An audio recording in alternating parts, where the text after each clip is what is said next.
पहले ही कह रहा हूँ वीडियो पूरा देखना, क्योंकि हम बड़ी मेहनत से वीडियो का निर्माण करते हैं और जब आप पूरा नहीं देखते तो हमारा मकसद पूरा नहीं हो पाता है। यूट्यूब इसे ज़्यादा लोगों तक नहीं पहुंचाता है और हमारा मकसद पूरा नहीं हो पाता है। आजकल नया ही प्रचलन चल पड़ा है कि अरे शिव बड़े हैं, नहीं राम बड़े हैं। शिव भक्त कहता है कि राम शिव का पूजन करते हैं, शिव का ध्यान करते हैं, तो दूसरी तरफ राम भक्त कहता है कि शिव राम का ध्यान करते हैं। रामचरितमानस में बार बार कहा गया है। तो आज हम इसी वीडियो को लेकर आपके सामने आए हैं कि कैसे शिव राम का ध्यान करते हैं और कैसे राम शिव का ध्यान करते हैं। आजकल लोगों में भेद बुद्धि हो गई है, किसी को छोटा किसी को बड़ा कहने की, कि राम बड़े हैं शिव बड़े हैं। इस वीडियो को पूरा देखना, आपका सारा संशय दूर हो जाएगा। हो सकता है थोड़ा यह वीडियो लंबा हो जाए। देखिए, शिव एक स्थिति है, शिव शुद्ध चैतन्य है, शिव आत्मा है, शिव परमात्मा है।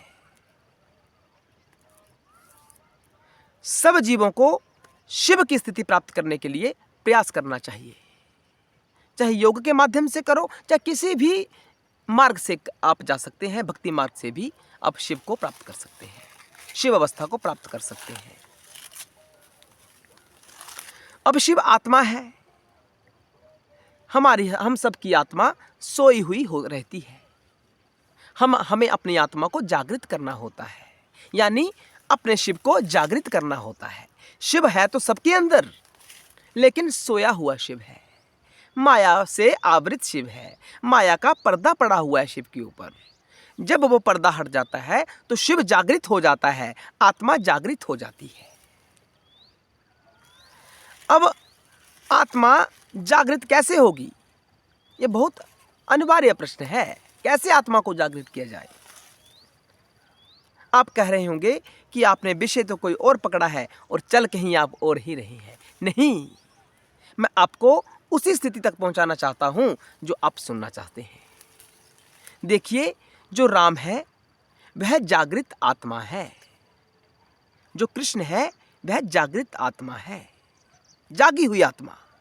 जो जाग जाता है वह स्वयं शिव हो जाता है। उसमें और शिव में कोई भेद नहीं रहता। इसलिए कृष्ण शिव में कोई भेद नहीं है, राम और शिव में कोई भेद नहीं है, दोनों एक ही हैं। एक कैसे हैं? क्योंकि राम का अर्थ है मर्यादा, और जहां मर्यादा होगी, जो मर्यादा का तत्व होगा, आत्मा का ध्यान वही होगा, आत्मा वही जागृत होगी। जहां मर्यादा नहीं होगी वहां आत्मा कैसे जागृत हो सकती है? तो राम क्या है? राम मर्यादा है। इसलिए राम शिव का ध्यान हो जाते हैं, आत्मा का ध्यान हो जाते हैं। मर्यादा के ऊपर आत्मा का ध्यान रहता है कि यह मर्यादित है, मुझे यहां जागृत होना है। बिल्कुल वैसे ही राम शिव का ध्यान करते हैं, क्योंकि राम को पता है कि शिव यानी परम चैतन्य, परमात्मा। अब राम जागृत है, वो जागृत होने के बाद भी शिव का ध्यान करते हैं, आत्मा का ध्यान करते हैं, ताकि ज़्यादा से ज़्यादा आत्म भाव में स्थित रह सके, शिव भाव में स्थित रहा जा सके। इसलिए राम शिव का ध्यान करते हैं, और जब राम मर्यादा में रहकर शिव का ध्यान करते हैं तो शिव का ध्यान राम हो जाते हैं। दोनों एक दूसरे का ध्यान बन जाते हैं। कोई भेद नहीं है, एक ही है। वो जागृत हुआ है और वो जो जागृत अवस्था है वो शिव है। दोनों में कोई भेद नहीं है। आप जान चुके होंगे जो मेरा कहने का भाव है कि कैसे शिव राम का ध्यान करते हैं और राम शिव का ध्यान करते हैं। हर हर महादेव, ओम नमः शिवाय।